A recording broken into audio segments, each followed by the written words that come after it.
Very warm welcome to all of you my dear future officers. आज हम लोग फिर से एम लक्ष्मीकांत के समरी का जो संविधान की प्रमुख विशेषता है चैप्टर, उसका पार्ट 2 डिस्कस करेंगे। इससे पहले हम लोगों ने जिस सारी चीजों को डिस्कस किया है वो इस तरीके से है आपका। इसमें हम लोगों ने डिस्कस किया था कि अपना जो संविधान है उसकी प्रमुख विशेषता क्या है और किस जगहों से हम लोगों ने किन किन देशों से किस चीजों को हम लोगों ने अडॉप्ट किया है इंडियन कॉन्स्टिट्यूशन में। ये सारी चीजों को हम लोगों ने डिस्कस कर लिया था।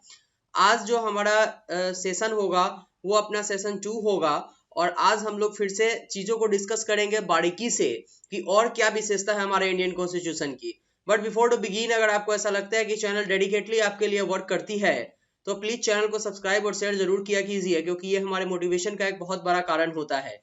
चलते हैं फिर से अपने टॉपिक की तरफ। आज के अगर टॉपिक पे हम लोग पहुंचेंगे तो सबसे पहले हम लोग अगर आए डिस्कस करने के लिए अपने इंडियन कॉन्स्टिट्यूशन की और फीचर्स को, salient features of our Indian constitution, उसमें अगर हम लोग नेक्स्ट फीचर को देखेंगे, पहला तो हम लोगों ने ये देखा था कि अपना संविधान सबसे बड़ा लिखित संविधान है। दूसरा ये था कि हम लोगों ने अपने कॉन्स्टिट्यूशन में चीजों को एडॉप्ट किया है, दूसरे जगह से एडॉप्ट किया है और वो सारे देशों को जो है हम लोगों ने देखा कि किस किस देशों से हम लोगों ने किस चीजों को एडॉप्ट किया है। और अगर कॉन्स्टिट्यूशन में की खासियत के ऊपर अगर आएंगे तो ये नम्य और जो है वो अनम्य का संबंध समन्वय है हमारे कॉन्स्टिट्यूशन में। क्योंकि एक तरह से अगर देखें तो हमारा संविधान लचीला भी है और कठोर भी है। इसके पीछे रीजन क्या है कि अगर आप देखिएगा तो भारतीय संविधान में अगर आप एक अमेंडमेंट को अगर आप देख रहे हैं तो अमेंडमेंट ये बोलता है कि आप जो है वो चीजों को अच्छा करने के लिए जो है वो आर्टिकल्स में जितने अनुच्छेद हैं उसमें परिवर्तन कर सकते हैं। ये सही है, यहां तक सही है कि आप इसको अमेंडमेंट करके इसमें चीजों को सही कर सकते हैं, बट संविधान का जो बेसिक स्ट्रक्चर है आप उसको खत्म नहीं कर सकते हैं। सेम चीज यहाँ पर भी आपको कहने का कोशिश किया गया है कि संविधान को नम्य और अनम्य की दृष्टि में वर्गीकृत किया गया हुआ है। क्योंकि कठोर या अनम्य संविधान उसे कहा जाता है जिसमें संशोधन नहीं किया जा सकता। It is not possible to amendment in any constitution that is called अनम्य संविधान। ठीक है, ये आपका हार्ड कॉन्स्टिट्यूशन का रूप लेकर के आएगा। लेकिन इसमें अगर आप इस तरीके के उदाहरण को लीजिएगा तो अमेरिका एक बहुत अच्छा उदाहरण है आपका। फिर अगर हम लोग लचीले फ्लेक्सिबल कॉन्स्टिट्यूशन के ऊपर अगर आएंगे तो जिसमें संशोधन करने की प्रक्रिया है वो फ्लेक्सिबल कॉन्स्टिट्यूशन के रूप में आपको दिखाई देगा। अब अगर देखें तो भारत का संविधान न तो पूरी तरीके से फ्लेक्सिबल है और न पूरी तरीके से हार्ड है। रीजन क्या है इसके पीछे? क्योंकि हम लोग आर्टिकल 360 के थ्रू अमेंडमेंट तो इंडियन कॉन्स्टिट्यूशन में कर सकते हैं। It is possible to amend any article in any article according to article 368, but we cannot amend and change the basic structure of Indian constitution। हम लोग कभी भी बेसिक जो स्ट्रक्चर है उसको चेंज नहीं कर सकते, इट इज नॉट पॉसिबल। तो ये चीज जो है निकल करके आया और ये बताता है कि हमारा जो संविधान है वो नम्यता और अनम्यता दोनों से भरा हुआ है। इसके बाद अगर देखें तो प्रोसीजर कुछ इस तरीके का होता है कि कुछ ऐसे जो है अमेंडमेंट होते हैं जिसमें 2/3 सदस्यों के थ्रू इसको जो है वो क्या किया जाता है कि इसको अमेंडमेंट कर दिया जाता है और कुछ के लिए विशेष बहुमत की आवश्यकता होती है। ठीक है, विशेष बहुमत में अगर आप देखें तो यहाँ पर आपको एक चीज समझ में आएगा कि जब इम्पीचमेंट का प्रोसीजर किया जाता है, ठीक है, इम्पीचमेंट का जब प्रोसीजर किया जाता है तो या फिर ये प्रोसीजर इम्पीचमेंट का जो होगा वो या तो राष्ट्रपति के ऊपर होगा, ठीक है, या तो राष्ट्रपति के ऊपर होगा या फिर सुप्रीम कोर्ट और हाई कोर्ट के जो है वो जस्टिस के ऊपर होगा। तो इस प्रोसीजर में जो है आपको स्पेशल क्या होगा कि यहाँ पर बहुमत की आवश्यकता होगी, अदरवाइज आप इसको पास नहीं कर सकते हैं।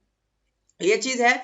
तो ये उल्लेखनीय बात यहाँ पर यह बताता है कि हम लोग अमेंडमेंट तो कर सकते हैं चीजों को, लेकिन संविधान के बेसिक स्ट्रक्चर को चेंज नहीं कर सकते हैं। और यही दोनों चीज ये बताता है कि हमारा जो संविधान है वो नम्यता और अनम्यता दोनों से भरा हुआ है और इसमें जो है कठोरता का और लचीलापन का दोनों का आपको एग्जाम्पल देखने को मिल जाएगा। इसके बाद एकात्मकता की ओर झुकाव के साथ संघीय व्यवस्था है अगर तो ये क्या बोलना चाहता है? पहली बात तो पूर्ण तरीके से अगर हम लोग बोले तो ये संघ की व्यवस्था है कॉन्स्टिट्यूशन, इससे आप डिनाई कर दोगे।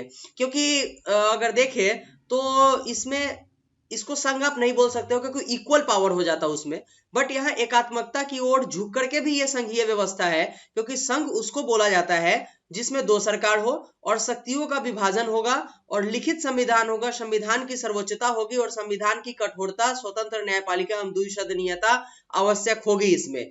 तो संघ की व्यवस्था तो है ही, लेकिन एकात्मकता की ओर झुकी भी हुई है ये संघ की व्यवस्था, क्योंकि अगर आप देखिएगा तो कुछ पावर केंद्र सरकार के पास डायरेक्टली आ जाता है। जैसे कि अगर 352 इम्पोज किया जाता है कहीं पे, तो वो पावर डायरेक्ट जो है लॉ बनाने का स्टेट के ऊपर पावर कहाँ चला आता है, सेंट्रल गवर्नमेंट के पास आ जाता है। इसके साथ अगर आप देखिएगा तो एकल नागरिकता ये भी बताता है कि यहाँ पर जो है वो संघीय व्यवस्था पूरी तरीके से अप्लाई नहीं है, एकात्मकता की ओर झुकी हुई है, मतलब संघ सरकार के पास ज्यादा कंट्रोल है। तो ये चीज है आपका। अगर ये संघीय व्यवस्था होता पूरी तरीके से, तो इसमें एक चीज और आपको डिस्कस करना पड़ता कि यहाँ पर आपको दोहरी नागरिकता देनी पड़ती, ठीक है।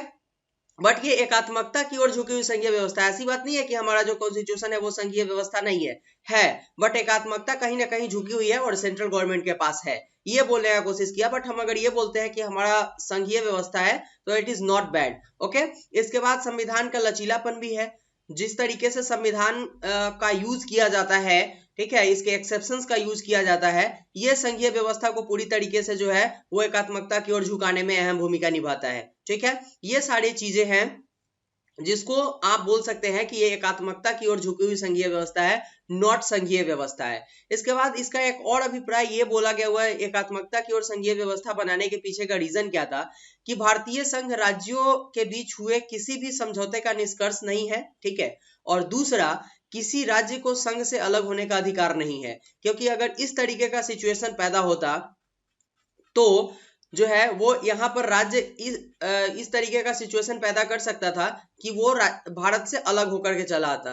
बट एकात्मकता की ओर झुकी हुई और संसद की इसमें भूमिका है, तो इस कारण से कोई भी राज्य यहाँ से हटने के लिए जो है वो अगर स्वतंत्र नहीं है। ये चीज आपको जो बताने का कोशिश किया गया हुआ था, ये कॉन्स्टिट्यूशन की हमारी एक विशेषता है। इसके बाद अगर हम लोग नेक्स्ट के ऊपर आए, संसदीय पद्धति भी बहुत इंपॉर्टेंट है, क्योंकि संसद की जो पद्धति है भारत में, भारत सरकार में, वो अपने आप में एक गजब की पद्धति है। इसमें आप देखिए तो पहले जो है वो क्या होता है कि हमारी जो जनता होती है वो डायरेक्ट रूप से इलेक्शन में भाग लेती है, इसके बाद अपने सदस्यों को चुनती है और सदस्य जो है अपने नेता को चुनते हैं, और वो नेता जो है वो फिर क्या करते हैं, तो मंत्रिमंडल का निर्माण करते हैं। सेम चीज यहाँ पर बोलने का कोशिश किया गया कि संसदीय पद्धति की सरकार की यह विशेषता होती है कि सरकार विधायिका के प्रति उत्तरदायी होती है। सरकार जो भी होगी वो लॉ बनाएगी, वो विधि बनाएगी, ठीक है, मतलब संसद में। दूसरी बात और दूसरी विशेषता यह होती है कि कार्यपालिका का वास्तविक प्रधान जो होता है वो जनता का प्रतिनिधि होता है, ठीक है, जो हम लोग विधायक को चुन करके भेजते हैं। और एमपी जो मिनिस्टर ऑफ पार्लियामेंट होता है, एमपी को जो चुन करके हम लोग भेजते हैं वो, और जनता के द्वारा, और उसका जो प्रतिनिधि होता है वो जनता के द्वारा चुना जाता है। क्लियर है। तो केंद्र सरकार जो है वो लोकसभा के प्रति 100% उत्तरदायी होती है और राज्य सरकार विधानसभा के प्रति, दोनों का वही है, दोनों में लोअर हाउस वही होता है। जिस राज्य में विधान परिषद नहीं है उसमें पूरा जिम्मेवारी विधानसभा के पास ही होता है। और ये जो है यहाँ पर क्या होगा कि अगर देखें तो प्रधानमंत्री जो है और मुख्यमंत्री, प्रधानमंत्री लोकसभा के प्रति उत्तरदायी होते हैं और मुख्यमंत्री जो होते हैं वो विधानसभा के प्रति उत्तरदायी होते हैं, जो जनता के द्वारा चुने गए सदस्यों के द्वारा निर्वाचित किए जाते हैं। अब क्लियर हो गया बात यहाँ पर कि हम लोग केवल एमपीज को चुनेंगे, एमएलए को चुनेंगे, और एमएलए और एमपीज के द्वारा जो है वो आपके मुख्यमंत्री और प्रधानमंत्री चुने जाएंगे, जो किसके प्रति उत्तरदायी होंगे, तो कार्यपालिका का वास्तविक प्रधान वही होंगे। वो प्रधानमंत्री जो होंगे वो सेंट्रल में होंगे और हमारे जो मुख्यमंत्री होंगे वो राज्य में होंगे। इसके बाद एकीकृत स्वतंत्र न्यायपालिका की स्थापना की बात कही गई है। ये हमारे इंडियन कॉन्स्टिट्यूशन की सबसे बड़ी विशेषता है, क्योंकि भारत में जो है वो न्याय में सर्वोच्च स्थान जो है वो सुप्रीम कोर्ट को मिला हुआ है, ठीक है। और सुप्रीम कोर्ट के पास ये पावर होता है कि संसद के द्वारा पास किए गए किसी भी लॉ का रिव्यू कर सकता है आर्टिकल 131 के थ्रू, ठीक है। तो न्यायिक पुनर्विलोकन का अधिकार जो होता है वो सुप्रीम कोर्ट के पास होता है। क्लियर है बात। अब सुप्रीम कोर्ट और हाई कोर्ट जो है इसके बाद आता है जिला का अदालत या फिर निचली अदालत। अगर आप देखें तो यहाँ पे सुप्रीम कोर्ट, यहाँ पे हाई कोर्ट, और यहाँ पे जो है वो इस तरीके से आपके लोअर कोर्ट और सिविल कोर्ट आ सकते हैं यहाँ पर, इस तरीके का बात होता है। ऊपर सिर्फ सुप्रीम कोर्ट है। अब इसको देखिएगा तो आप यहाँ के थ्रू यहाँ चले जाइए, यहां से यहां जाके यहाँ चले जाइए, यहां से यहां जाके यहाँ चले जाइए। सेंटर में एकीकृत तौर पर जो है, जो मेन मतलब यहाँ पर सेंटर की बात, यहाँ पे मैं सेंट्रल गवर्नमेंट से नहीं कर रहा हूँ, सेंटर की बात कर रहा हूँ। यहाँ पे सर्वोच्चता के ऊपर, अपेक्स के ऊपर अगर कोई होगा तो सुप्रीम कोर्ट होगा, और कहीं से भी आप जा सकते हैं। एक जो है वो अगर आप देखिएगा तो यहाँ पर ये बोला गया कि इस तरीके का जो एकीकृत न्यायपालिका है, इसी का खासियत है आपके पास कि आप इसका फायदा उठा सकते हैं कहीं से भी, किसी भी थ्रू से। सपोज दैट आप बिहार में हो, आप झारखंड से केस करोगे झारखंड हाई कोर्ट में, और यहाँ से आप सुप्रीम कोर्ट जा सकते हो। ये एकीकृत न्यायपालिका के कारण ही आपको ये चीज मिल पाएगा। ये आपका टर्म एंड कंडीशन यहाँ पे अप्लाई होता है। इसके बाद अगर देखें तो सर्वोच्च न्यायालय संघीय अदालत है, कहीं कोई शक नहीं है, और यह शीर्ष न्यायालय है जो कि नागरिकों के मौलिक अधिकारों का भी रक्षा करता है। अगर आपके फंडामेंटल राइट का वायोलेशन होता है तो आप जो है आर्टिकल 32 के थ्रू डायरेक्ट सुप्रीम कोर्ट में जा सकते हैं, आपके फंडामेंटल राइट का वायोलेशन होता है तो। और इसके लिए जो है वो बहुत सारे टर्म एंड कंडीशन जोड़े गए हुए हैं, रीट्स को लाया गया हुआ है जो आपके फंडामेंटल राइट का के वायोलेशन को रोकता है। इसके साथ ही जो हमारी न्यायपालिका है वो स्वतंत्र रूप से कार्य करे, इसके लिए न्यायाधीश जो होते हैं उनके कार्यकाल की सुरक्षा की बात कही गई हुई है कि उनका उम्र होगा, उम्र से पहले उनको रिटायर नहीं किया जा सकता। इम्पीचमेंट का प्रोसीजर इतना वास्ट किया गया हुआ है कि बहुत आसानी से इम्पीचमेंट पूरा नहीं होता है। इसके बाद उनका जो भी प्रोसीजर है उसको कॉन्स्टिट्यूशन में मेंशन किया गया हुआ और उसी के थ्रू वो वर्क करते हैं, ठीक है। और कार्यपालिका को न्यायपालिका से अलग करने की बात कही गई हुई है आर्टिकल 50 में, लेकिन ये डीपीएसपी का मैटर है, directive principle of state policy का, इसलिए ये कितना सही है इस बात की गारंटी तो नहीं की जा सकती है, लेकिन प्रोसीजर यही बोला गया है कि कार्यपालिका को न्यायपालिका से अलग होना चाहिए, ठीक है। यहाँ तक की बात क्लियर है। इसके बाद अगर हम लोग देखें तो हमारे कॉन्स्टिट्यूशन की एक और बहुत बड़ी खासियत क्या है कि हमें फंडामेंटल राइट दिया गया हुआ है। वी हैव फंडामेंटल राइट और वी आर यूजिंग इट। अगर आपके पास फंडामेंटल राइट नहीं होता तो आप जिस तरीके से प्रोटेस्ट करते हैं, जिस तरीके से प्रोटेस्ट करने के बाद भी पुलिस आपके ऊपर पथराव नहीं करती है, आप पुलिस के ऊपर पथराव कर देते हो, आप आसानी से कहीं भी जाकर के प्रोटेस्ट कर देते हो, ये पॉसिबल नहीं हो पाता। ये इसलिए पॉसिबल क्योंकि आपके पास जो है वो यहाँ पर स्वतंत्रता का अधिकार आर्टिकल 90 to 21 मेंशन किया गया हुआ है आपके फंडामेंटल राइट में, इस कारण से। और ये जो फंडामेंटल राइट है यही आपको निर्बाध जिंदगी जीने का अधिकार देता है, मतलब किसी भी टर्म एंड कंडीशन में आपके लाइफ को स्पॉइल नहीं किया जा सकता है अगर आप इस तरीके का हीनियस क्राइम नहीं किए हैं तो। और आप हर एक तरीके से अपनी जिंदगी को सूटेबल बना सकते हैं, आप अपने जिंदगी को और ऊपर तक ले जा सकते हैं according to due to your fundamental right. Clear है बातें। अगर आपके फंडामेंटल राइट का वायोलेशन होता है तो आप डायरेक्ट सुप्रीम कोर्ट में जा सकते हैं आर्टिकल 32 के थ्रू, और यहाँ पर आपके लिए बंदी प्रत्यक्षीकरण, परमादेश रीट, उसके बाद उत्प्रेषण रीट, इस तरीके के रीट का अधिकार दिया गया हुआ है आपको। बट ये फंडामेंटल राइट किसी टर्म एंड कंडीशन में खत्म किया जा सकता है तब जब आर्टिकल 352 लगाया गया हो, या लॉ एंड ऑर्डर का कोई बात आता है तो उसमें केवल आर्टिकल 20 और 21 को छोड़ करके, केवल आर्टिकल 20 और 21 को छोड़ करके बाकी सारे आर्टिकल को रोका जा सकता है जो आपको प्राण और दैहिक स्वतंत्रता की बात करता है, इसको छोड़ करके।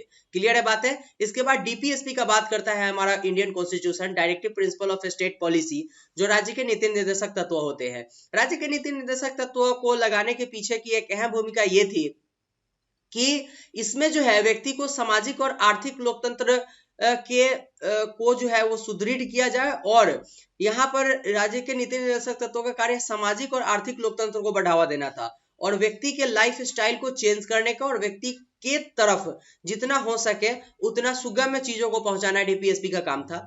इसमें क्या हुआ कि यहाँ पर जो है इसको डीपीएसपी को 3 भागों में बांटा गया। पहला था सामाजिक, दूसरा था गांधीवादी, और तीसरा था उदार या बौद्धिक, ठीक है। 3 भागों में बांटा गया और डीपीएसपी को आर्टिकल 36 to 51 में रखा गया। लेकिन यहाँ पर जैसे आपके फंडामेंटल राइट का वायोलेशन होता है आप डायरेक्ट सुप्रीम कोर्ट चले जाते हो क्योंकि ये इन्फोर्सेबल है कोर्ट में, बट आर्टिकल 36 to 51 जो डीपीएसपी का बात करता है ये इन्फोर्सेबल नहीं है। कहाँ पे? तो सुप्रीम कोर्ट या हाई कोर्ट में। मतलब अगर किसी के कहीं पे डीपीएसपी में ये बात लिखा गया हुआ है कि यूनिफॉर्म सिविल कोड होगा, ठीक है, यूसीसी होगा, यूनिफॉर्म सिविल कोड, अगर ये आर्टिकल 44 की बात करता है तो ये डीपीएसपी है, और डीपीएसपी है इस कारण से हम लोग जो है इसके इन्फोर्सेबिलिटी के लिए हम लोग सुप्रीम कोर्ट नहीं जा सकते हैं, क्योंकि डीपीएसपी ऑलरेडी इन्फोर्सेबल नहीं है कोर्ट में। हम इसके किसी मैटर को लेकर के सुप्रीम कोर्ट में नहीं जा सकते हैं। बट राज्य ये ट्राई करेगी कि जितना जल्द हो सके directive principle of state policy के सारे चीजों को उसके राज्य में लागू किया जाए। नॉट ये पावरफुल फोर्सफुल नहीं है, ठीक है, जिसके कारण से हम राज्य के ऊपर केस कर सकते हैं कि आपने अपने राज्य में डीपीएसपी के पूरे टर्म एंड कंडीशन को अप्लाई नहीं किया है। ये बातें क्लियर हो गई। इसके बाद जो है यहाँ पर एक और बात लिखा गया हुआ था कि सर्वोच्च न्यायालय, अब जैसे ये तो डीपीएसपी इन्फोर्सेबल नहीं है तो फिर इसको लाने का यूज कहाँ किया गया हुआ था। जैसे कार्यपालिका को विधायिका से अलग करने की बात आर्टिकल 50 में कहा गया हुआ है, और ये जो है डीपीएसपी है तो ये इन्फोर्सेबल नहीं है सुप्रीम कोर्ट में। सरकार के ऊपर प्रेशर नहीं दे सकते कि आप कार्यपालिका को न्यायपालिका से अलग कीजिए। लेकिन यहां पर एक और बात क्या लिखा गया हुआ है कि सर्वोच्च न्यायालय ने 1980 में मिनर्वा मिल वाले मामले में यह बोला था कि भारतीय संविधान की नींव जो है वो मौलिक अधिकार और नीति निर्देशक तत्वों के संतुलन में ही टिकी हुई है। अगर नीति निर्देशक तत्व और डीपीएसपी दोनों डीपीएसपी और फंडामेंटल राइट अगर पैरेलल नहीं होंगे तो कहीं भी राज्य में डेवलपमेंट उस तरीके का नहीं होगा जैसा कि होना चाहिए। तो ये सुप्रीम कोर्ट का कहना था, और यहां तक कि आपकी विशेषता जो है डीपीएसपी तक के आज हम लोग डिस्कस करेंगे। यही सारी चीजें आपको डिस्कस करना था और एक इंपॉर्टेंट आपको डेटा अवेलेबल करवाना था इसके लिए। तो ये सारी बातें थी आज के क्लास में, इतना ही। लेकिन अगर आपको लगा कि ये सारे इंपॉर्टेंट फैक्टर्स थे आपके लिए, आपको जानने चाहिए थे, तो प्लीज चैनल को सब्सक्राइब और शेयर जरूर कीजिएगा, क्योंकि हमारा मोटिवेशन का बहुत बड़ा कारण है। मिलते हैं फिर से हम लोग नेक्स्ट सेशन में, जो आपका सेशन नंबर 3 होगा, और ये फिर से संविधान की प्रमुख विशेषता का ही चैप्टर होगा, जो आपको एक फिर से बेसिक चीज को जानने में आपको बहुत ज्यादा मदद करेगा। मिलते हैं नेक्स्ट वीडियो में। लेकिन अगर आपको ऐसा लग रहा है कि चैनल डेडिकेटली वर्क कर रही है तो प्लीज ग्लोबल लेवल पर इसको शेयर कीजिए और जितना हो सके चैनल को सब्सक्राइब कीजिए। मिलते हैं नेक्स्ट वीडियो में, तब तक के लिए thank you, goodbye and take care.